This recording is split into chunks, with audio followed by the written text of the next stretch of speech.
Hello বন্ধুরা, দেখতে পাচ্ছ আম ছাড়ানো চলছে। পুরো ভিডিওটা দেখতে থাকো।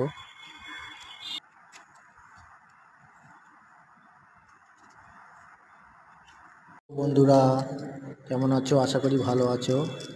তো দেখো আমরা এখন আম মাখানো হচ্ছে। দেখো আম ছাড়ানো হয়ে গেছে, আমগুলো এখন পিস পিস করা হচ্ছে।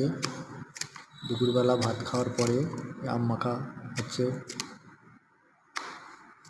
কারা কারা আম মাখা খাবে কমেন্টে জানাবে।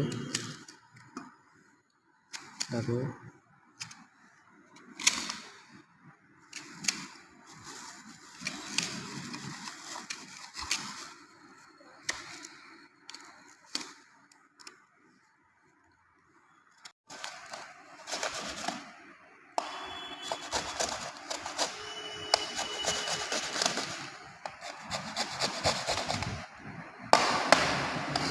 No.